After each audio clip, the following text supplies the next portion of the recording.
Welcome back. All right, so 1979, one of the best drafts in the history of the National Hockey League. 7 players taken in this draft recorded more than 1,000 points in the NHL. 17 in this draft class played more than 1,000 games in the National Hockey League. That's by my own count, and there's other players as well who got close. There were players that had over 900 games, close to 1,000. Looking at you, Brent Ashton, close. But what an amazing draft class this was. And the argument between 2003 and 1979 is a thing. So having done the 2003 draft, I kind of feel like I have to do the 1979. And hey, I do actually have magnets with all of the logos of the teams, including the Colorado Rockies and the Atlanta Flames. I knew getting all those old logo stickers would be good for me and for the channel, and here we are. So the Colorado Rockies originally drafted Rob Ramage. Now, Ramage had a good career, deserves an honorable mention, does not make the first round of this redraft. So who would go number 1? This is a really, really tough one, but originally drafted 8th overall, and arguably one of the best defensemen in the history of the game is Ray Bourque. And if Ray Bourque had been taken by the Colorado Rockies, who knows? But even if they had taken the guy I'm putting at number 2, Mike. Who's Mike? There's going to be a Mike on the board, but not at this point. No. Can you imagine if you said the wrong name? Get up there. Yeah, we want to take Mike Messier with a number 2 pick. Okay. It's Mark that's in the draft class, but you guys said Mike, so all right. So trying to figure out between Bourque and Messier, you can't go wrong. Messier, one of the top point producers in the history of the game, if not for playing in the same era as Gretzky and Lemieux. I think we would have seen more Hart trophies, probably an Art Ross or 2. And really, in all honesty, you can't go wrong with Bourque or Messier. So if you want to argue Messier for number 1, cool. If you want to argue Bourque for number, yep, sure. But this would have been a game changer if the Rockies had gotten this right. No offense to Rob Ramage in his career, it was very good. But if they drafted Ray Bourque, things could have been very, very different. All right, number 3 on the board. Moving up from number 4.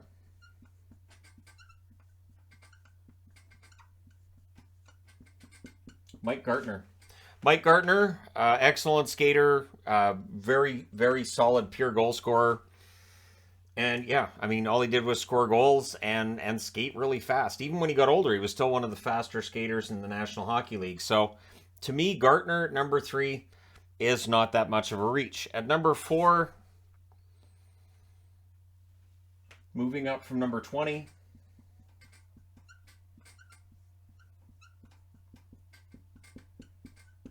another excellent goal scorer who didn't last as long as Gartner, but Michel Goulet, moving up from 20 to number 4, he would have given the Capitals some goal scoring that they needed in the early 80s. Of course, he's drafted at number 20 by the Quebec Nordiques. That's a steal because he moves all the way up to number 4. But yeah, so this is quite the top 4. Hall of Fame, Hall of Fame, Hall of Fame, Hall of Fame. So again, it is quite the draft class that we're looking at here. Next on the board at number 5, the Vancouver Canucks, who took Rick Vaive. Rick Vaive turned out to be a very good Maple Leaf. Vancouver didn't keep him because why keep Rick Vaive? He didn't have a great first season, so we'll just send him away. All right, sure, cool. That's a great story. But at number 5,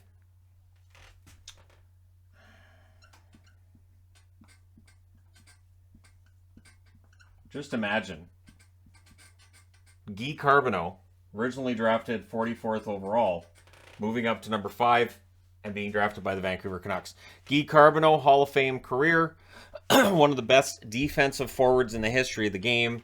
I know when he reached the Hall of Fame, it raised some eyebrows because there were some who felt, well, he doesn't have the offensive numbers aren't great. Yep, this is another example of there's more than points to the National Hockey League, and Guy Carbonneau was one of the best defensive forwards in the history of the game, and really, in all honesty, just fantastic player all around. So To me, Guy Carbonneau number 5, I don't see that as a stretch. Number 6, the Minnesota North Stars, who did okay in this draft. They drafted Craig Hartsburg in this spot. They drafted Tom McCarthy as well. When we get down to the number 10 spot, McCarthy not in this draft, not an honorable mention either. But number 6, I'm going to have them draft Glenn Anderson, moving up from where he was originally drafted, 69 to 6. One thing with Glenn Anderson that was said at the time about his career was, well, he's that complimentary guy. So you know where there's the argument of whether or not a guy gets points because he's good or whether or not a guy gets points because of his line mates. There was that argument with Glenn Anderson. But Anderson had a lot of natural talent, did score more than 1,000 points, and so I have him going at 6 to the Minnesota North Stars. And just like that, I have destroyed the Edmonton Oilers dynasty. I can end here.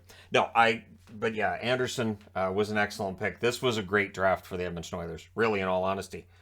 Number 7. So, yeah, I checked that off. Number 7, I will have...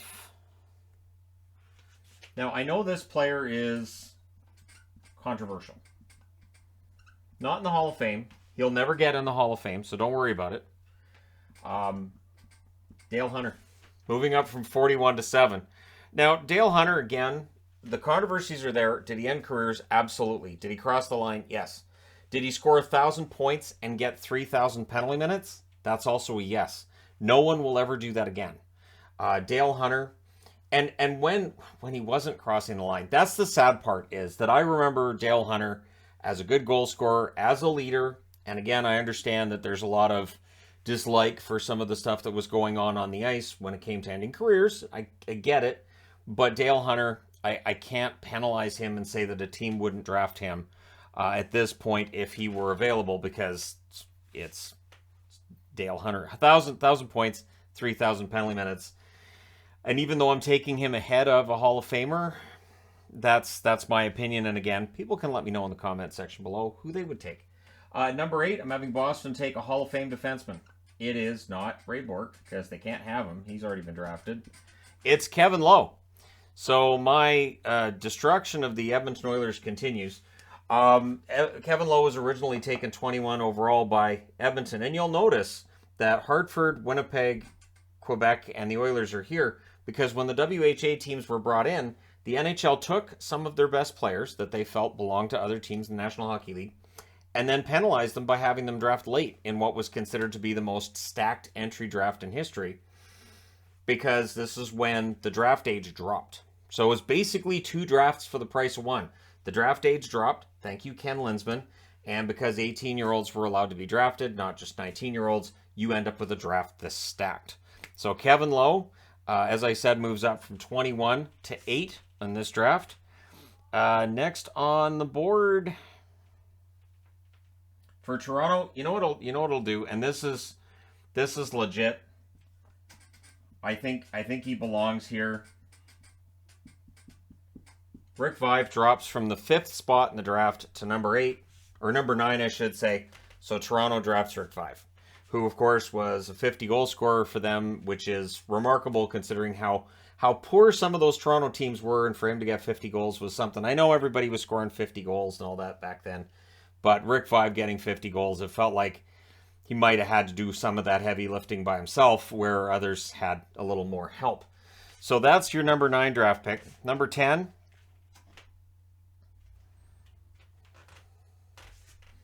to the Minnesota North Stars. This is such a cop-out, isn't it? But Neil Broughton had a very, very good career, a very long career, and moves up from number 42 to number 10. He was originally taken by the Minnesota North Stars. The North Stars say, all right, we'll take him now. And so they take him at 10. At number 11, originally, Mike Ramsey goes at this spot. Ramsey will be in this redraft. I don't see Ramsey being this high, though, in said redraft. So Buffalo takes Brian Propp, who was originally taken 14th overall by the Philadelphia Flyers. So This is a draft that, again, pretty stacked for Brian Propp to be the number 11. He got close to 1,000 points. Really, one of my favorite players when he was playing. I was never a huge fan of the Flyers, but I love Tim Kerr and I love Brian Propp. And so, and Mark Howe, and the Cooperalls. We didn't love the Cooperalls. What I really need with my jersey collection, a couple of pairs of Cooperalls. I need Hartford Whalers and the Philadelphia Flyers. I guess I could just get ski pants and just, throw a logo on them. Basically the same thing. I have to take the liner out of them, though. But anyways, yeah, Brian Propp going in at number 11. Just showing how just fantastic this draft is from top to bottom. He moving up from the number 14 spot. Number 12.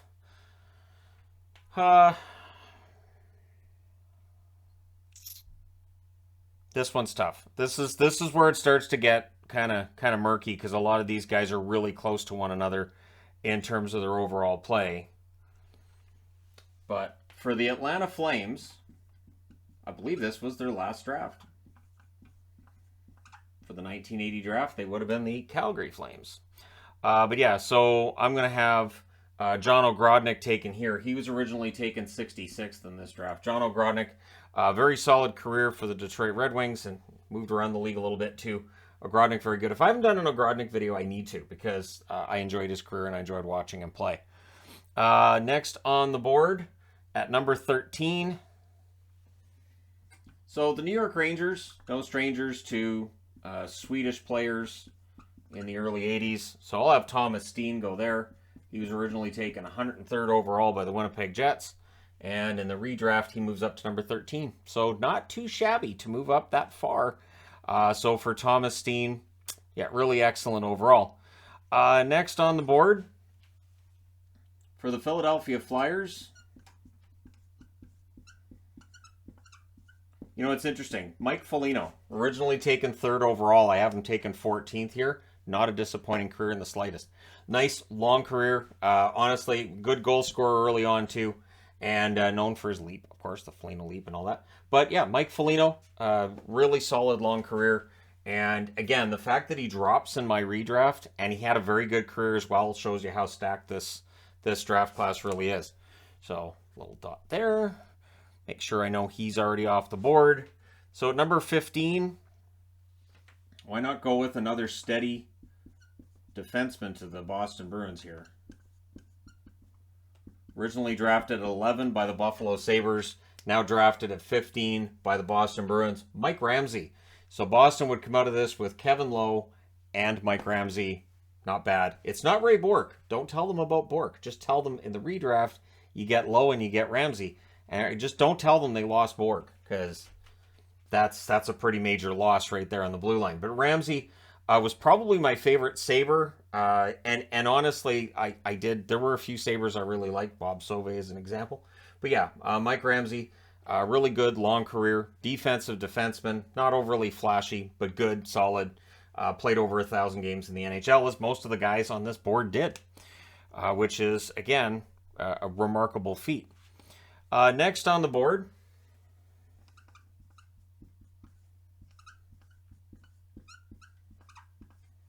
so Mats Naslund, originally drafted 37th overall. Didn't play as long in the NHL as others. I think if he had played now, he would have. I don't think he would have gone home as he did. And then he came back and tried again years later. Didn't work out when he tried to come back over and play in the NHL. But Mats Naslund was a very good player. I think that he definitely belongs at that point on this redraft. Number 17. So I've got all of those. Good. Didn't miss anybody there. Number 17.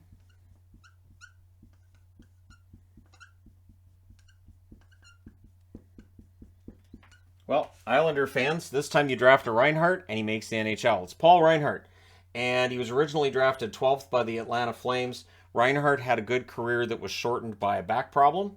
And he was one of my favorite defensemen. I have a Paul Reinhart Flames jersey because when I order jerseys that I get names put on the back, so when there's a sale, a Cool Hockey or sale from somebody who's custom making jerseys, I make sure that it's an old throwback. So it's just as a note. If you're ordering a jersey, you're like, who should I get put on the back? get somebody put on the back of it who hasn't played for that team in a long time, who retired, because then nobody says, what are you wearing that Goudreau for? Right? So, yeah, you get a Reinhart, and then you get a, hey, cool, Reinhart jersey. That's fun, rather than this guy wearing Johnny Gaudreau. You need a new jersey, man. So, yeah, Reinhart, very good defenseman, offensively solid. When he got to Vancouver, I mean, physically he was given out, but even at 75-80%, Reinhart was very good. He would be so much higher on this list if he had played a nice long career and if not for injury. So that takes Reinhart off the board, which means we're down to number 18, so we're down to just a few left. To the Hartford Whalers.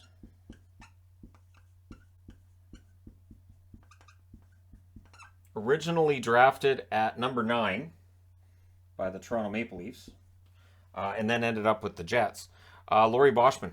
Boschman, again, player that I liked when I was, because again, now we're in the wheelhouse of when Shannon got into watching hockey, these were the players I was watching, and Boschman one of them. And he could do a little bit of everything, really useful player, and so as a veteran, when he got to, towards the end and he's in Ottawa, he was still able to provide them with leadership. He was still a good player on the ice. Sure, the offense was gone at that point, but Boschman, over 1,000 games in the NHL, pretty good scorer in his prime. And again, I think the Hartford Whalers would have been happy to get him at 18. That being said, I'll get into the honorable mentions, and the honorable mentions list is ridiculous for this one. Number 19, the Winnipeg Jets.